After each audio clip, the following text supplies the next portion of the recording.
Welcome back to KARE 11 News Now. We're talking about the wildfires up north by Ely and the Boundary Waters. There is some good news and there is some bad news about the fight against those fires in northern Minnesota right now. Fire officials say containment is increasing, but conditions are expected to get worse in the next month or two. Still, nearby hotels and resorts are pressing on, making new concessions to ensure that guests feel safe and financially secure. Here's Jennifer Hoff. The Boundary Waters canoe area, best known for its beauty. Ask Roger Pond. We're able to kind of cater to everyone. And the resort owner can make it just as comfortable, too. Many of these cabins you see are winterized. Timber Trail Lodge sits on the edge of the forest, an 85-year-old retreat, dependent on tourists coming from across the country. California, Texas, Florida, New Orleans. Canceling their stays instead as wildfires burn just miles away, leading to huge economic losses. Some resort owners like this are pleading with people, but George, he considers himself lucky because some of these cabins could potentially be empty. Instead, they're full of firefighters. All right, we'll get you ready here. There are dozens of places just like ponds around here that when the fires first started 2 weeks ago were socked in with smoke, leading Pond to change his strict policy for the first time. We needed to sit down and really think about how we could accommodate, the real concerns, the air quality concerns and other things like that in a way that was both fair to the guests and fair to us.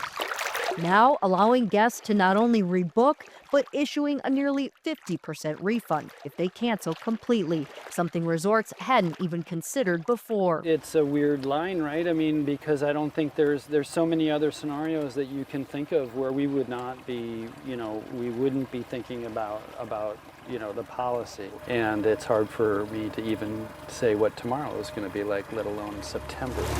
The gray skies now blue, but officials here say fire season is far from over, expecting the drier conditions to fuel the 64,000 acres already burning, closing the Boundary Waters completely for now. Pond recognizing fire is more frequent. Hopefully I'm going to drift the same way. Taking us as far as he can, hopeful everyone can see the full beauty here soon. You get people up here and, most people fall in love with it, want to care for it, want to come back, and that's what we want. In the BWCA, Jennifer Hoff, KARE 11 News.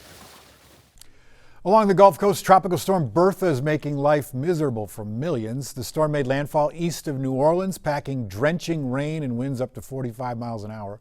NBC's George Salas is there, has the latest.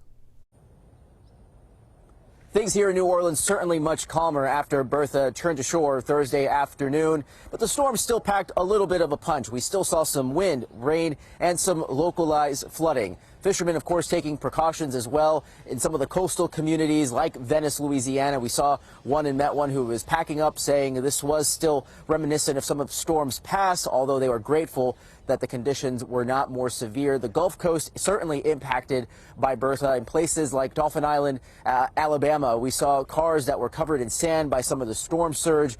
We saw some big waves. We saw some strong gusts. Here in the New Orleans area, gusts reported around 30 to 40 miles per hour. And again, the storm continuing to move west. It is expected to make a second landfall near Galveston, Texas today as a weaker tropical storm. Still, the concern over some rain and some localized flooding cannot be ruled out. Many so grateful that this storm was not more severe. Of course, many saying this could just be a test run for the next potential storm that may be around the corner. Back to you. Back here in Minnesota, some of the best golfers in the world right here in our backyard playing in the annual 3M Open, and that includes North Oak's very own Muzzy Donohue, 25-year-old who recently won the Minnesota Open. Our Morgan Wolf spoke with him about his journey into the game. I've been pro for just over 2 years. In golf, talent opens the door. This is my timing PGA Tour debut. Decides when you get to walk through it. I'm pretty pumped. For Muzzy Donohue, that door brought him home to Minnesota. Pretty stressful for a little bit. They called me in. With that being They, as in Hollis Kavner. There's some questions in there. Longtime 3M Open tournament director. Do you have anybody that you can put inside that caddy bit? Hollis surprised Muzzy with one of the only 4 tournament sponsorships, inviting the 25-year-old to play in his first ever PGA event. What a nice young man. This kid's got game. Yeah, exactly. With his cousin as his caddy, That's the one I'll be watching. his mom and family couldn't be more proud. Yeah. I'm not alone out here. I mean, it feels pretty foreign to me right now. I'm trying to get over the nerves and the anxiety, but yeah, I mean, it's hard. It'll be nice to have my parents, my grandpa walk in. Only missing someone special. Yeah, we lost my mother on Monday. So it's been a really tough week. Yeah, I mean, it's hard. I mean, it puts things into perspective a little bit.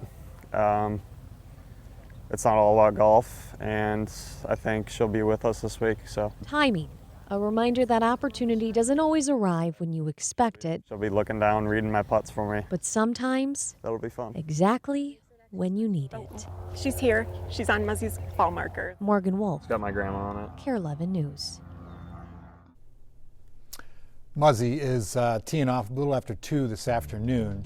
It is early, but Argentina's Emiliano Grillo is leading the 3M right now with a 7-under score. It's fantastic. Tournament is expected to wrap up Sunday afternoon. It's at TPC Twin Cities over in Blaine.